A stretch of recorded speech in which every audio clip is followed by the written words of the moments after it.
C'était il y a un an. Je pense qu'en ce moment, sur les réseaux sociaux, vous voyez tout comme moi beaucoup de contenu des Jeux de Paris 2024. En rugby à 7, les garçons ont été sacrés, mais pour les filles, c'était un peu plus compliqué. Éliminées en quart de finale contre le Canada, elles n'avaient plus rien à jouer le dernier jour, si ce n'est de finir le mieux classé possible.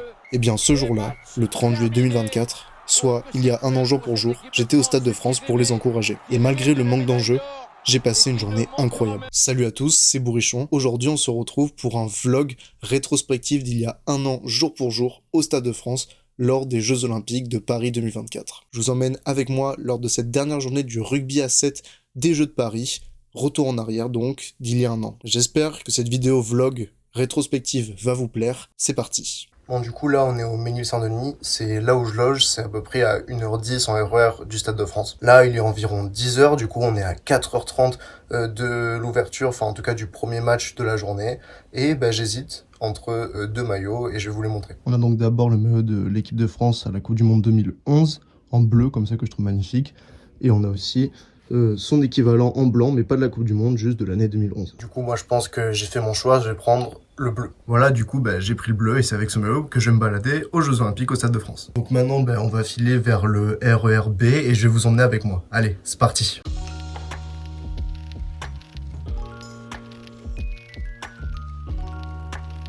Bon, du coup, on est arrivé à Saint-Rémy-les-Chevreuses à la gare au RER. Et c'est parti. On va prendre le RER pour le Stade de France.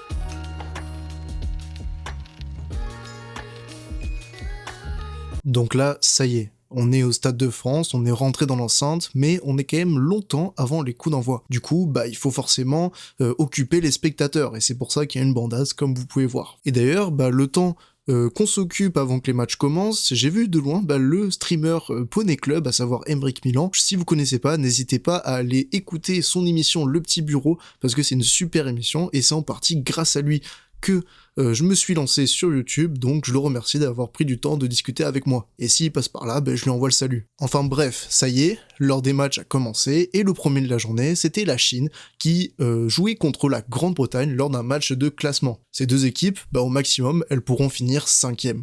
À savoir que les gagnantes affronteront soit la France, soit l'Irlande en match de classement. Et à l'inverse, les perdantes affronteront les perdantes de l'autre match. Dans l'équipe de la Grande-Bretagne, on retrouve notamment Ellie Kilden, qui est une des meilleures joueuses, si ce n'est la meilleure joueuse de rugby à 15, l'arrière anglaise. Elle a été élue notamment meilleure joueuse du monde par World Rugby lors de la saison 2024, et c'est pas pour rien. Et d'ailleurs, elle s'est illustrée avec un essai d'entrée de jeu, mais malheureusement, j'ai pas filmé à ce moment-là. Enfin bref, malgré son essai, ça n'a pas suffi, puisque la Chine a remporté ce match, et c'était d'ailleurs une petite surprise. Enfin bref, maintenant passons au deuxième match, et c'était le premier match de la journée pour les Françaises. Le stade était en furie, et ce malgré, comme je vous le rappelle, une élimination la veille. Elles affrontaient des Irlandaises, et elles n'en ont fait qu'une bouchée, on va dire. Avec une Séraphine Okemba en grande forme, autrice d'un doublé, les Bleues étaient plus fortes que les Irlandaises. Et donc, elles se qualifient pour le match de classement pour la 5e place. On aura donc, plus tard, la France qui affrontera la Chine pour la 5e place, et l'Irlande qui affrontera la Grande-Bretagne.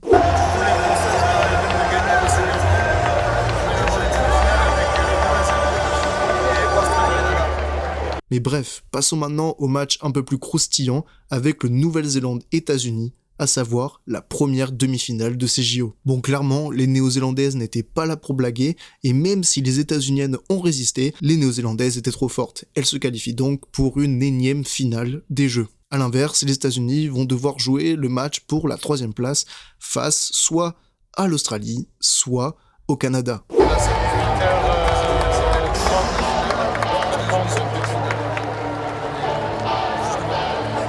Et justement, en parlant de cette affiche, voici la deuxième demi-finale. Au début, les Australiennes imposent leur tempo, avec des essais, notamment de Madison Levy. Mais les Canadiennes reviennent bien et finissent même par doubler les Australiennes pour se qualifier en finale. C'est juste un véritable exploit, parce que si vous ne le savez pas, en rugby à 7 féminin, il y a deux nations vraiment au-dessus, c'est la Nouvelle-Zélande et l'Australie, et après les autres c'est plutôt des challengers. Et là, le Canada arrive à battre l'une des deux équipes favorites en demi-finale, après avoir battu la France qui était aussi une nation qui pouvait prétendre à une médaille. Bref, les Canadiennes font un tournoi de fou et arrivent légitimement en finale face à la Nouvelle-Zélande. Là, les Canadiennes ont battu les Australiennes en demi-finale, donc c'est énorme, elles sont en finale olympique. Et les Australiennes, elles sont rebasculées en petite finale contre les États-Unis, c'est tout à l'heure. Et là maintenant, place au match de classement. Maintenant, place au match de classement pour les équipes qui ont tout perdu ou presque lors des phases de poule. On a d'abord Afrique du Sud, Fidji, où là ce sont les Sud-Africaines qui gagnent les Fidjiennes. Après nous avons Japon, Brésil, et là les Japonaises ne font qu'une bouchée des Brésiliennes. Ok, donc là c'est la pause, parce que y a une pause avant du coup les derniers matchs de classement de la France contre la Chine, et après il y aura du coup la Grande-Bretagne contre l'Irlande, et après évidemment petite finale. Donc là juste on se pose, on mange un peu et après on retourne. Maintenant, il est temps des derniers matchs de classement avec d'abord la Grande-Bretagne qui joue l'Irlande pour le compte des 7 et 8e places. Et ce sont les Britanniques qui gagnent les Irlandaises. Et maintenant, dernier match de la France lors de ce tournoi, elles affrontent la Chine pour terminer au mieux à une 5e place. Le Stade de France est toujours en furie quand les Françaises arrivent et ils les ont soutenus jusqu'au bout. C'était assez exceptionnel comme ambiance parce que, je le rappelle, elles ont été éliminées, donc en soi elles n'avaient rien à jouer, mais non, les Français, on les a soutenus jusqu'à la fin. Et sur ce match, c'était un peu compliqué. Au début, plutôt d'approximation technique, les Françaises sont meilleures mais n'arrivent pas à concrétiser et il aura fallu un exploit de Yolen Yengo pour marquer entre les poteaux et permettre à la France de virer à la pause. Et la seconde mi-temps, elle est plutôt déroulée avec notamment 2 autres essais français. Les Chinoises restent fannies de ce match et la France termine à une honorable 5e place, même si la déception est plus grande que la satisfaction. Ça y est, du coup la petite finale États-Unis-Australie. Mais ça y est, il est l'heure de la petite finale. États-Unis-Australie. Les Australiennes sont largement favorites. Mais bon, les États-Uniennes, avec notamment Ilona Maher, peuvent croire clairement à une victoire et donc à une médaille olympique. Et c'est ce qui va se passer, avec un essai en toute fin de match pour l'égalisation des États-Uniennes. Elles arrivent donc à transformer et à décrocher une médaille de bronze assez exceptionnelle. Pour rappel, elles ont même décroché une bourse d'une investisseuse, Michelle Kang, qui leur a donné 4 millions d'euros par an pour développer au maximum le rugby à 7 féminin. Et ça, c'est exceptionnel, là aussi, on a assisté à un exploit. Et au final, les Australiennes repartent sans rien. Mais ça y est, il est l'heure de la finale. Nouvelle-Zélande-Canada. Clairement, les Néo-Zélandaises sont ultra favorites.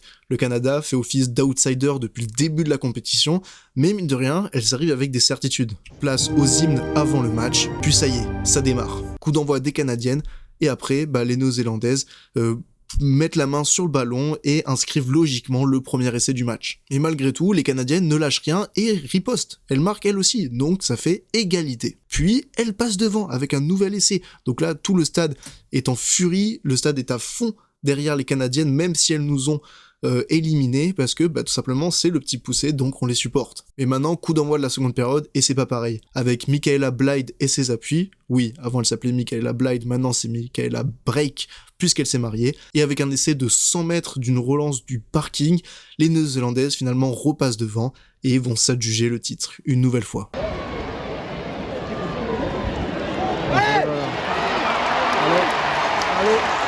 Allez, le titre.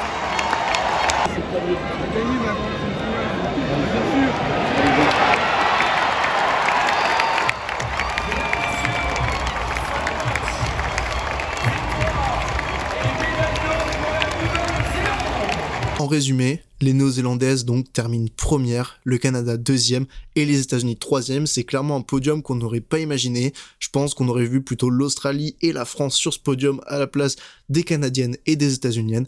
Mais bon, c'est comme ça, c'était quand même assez exceptionnel à vivre. Et puis je ne pouvais pas repartir du Stade de France sans ma petite photo vidéo en slip, parce que oui, je suis un rugbyman, j'adore les Buggy Smugglers. Donc j'ai pris mon plus beau slip et je me suis mis en slip à la fin. C'est juste une petite tradition que je fais à chaque fois que je vais voir un événement sportif. Enfin bref, là voilà, c'est fini, on y va, la journée est terminée.